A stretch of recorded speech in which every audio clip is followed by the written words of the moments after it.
Anak, so our lesson for today is all about the sum of arithmetic sequence. So our given problem is to find the sum of the first 25 terms of an arithmetic sequence, 18, 23, 28, and 33. So kailangan nating hanapin yung sum. O pag pinag-add natin yung first 25 terms using this arithmetic sequence, ano kaya yon? So ito ang our formula para mahanap yung sum ng ating arithmetic sequence. So S sub n is equal to n over 2 times the quantity of a sub 1, which is the first term, and the a sub n, which is the and kung wala tayong value ng last term, syempre recall natin, gagamitin pa rin natin yung general rule of getting the value of the last term. So a sub n is equal to the first term plus the quantity of n minus 1 times the common difference.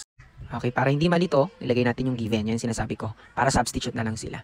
Okay, a sub 1 which is the first term, 18. Ito siya, magagaling sa ating arithmetic sequence. Our n is the number of terms. So, ang hinahanap ay first 25 terms. So, yung keyword ng ating n is yung kadabing number ng word na terms. And the common difference, again, to get the common difference, second term minus first term. So, 23 minus 18 is 5. So, kailangan nating mahanap yung value ng last term para makuha natin yung sum.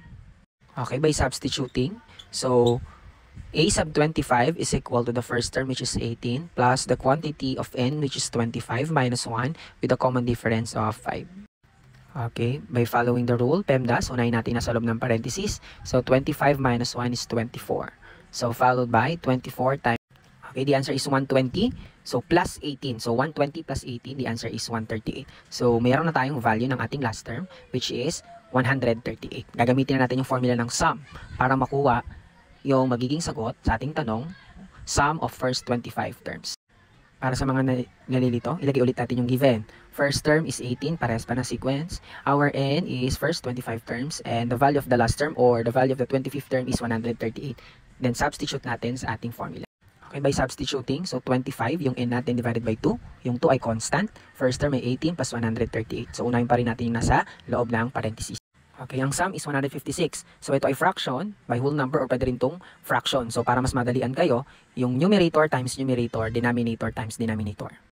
Okay, pag pinag-multiply yung numerator, 25 plus 1 times 156, the answer is 39. So, ang denominator ng 156 is 1, 2 times 1 is 2.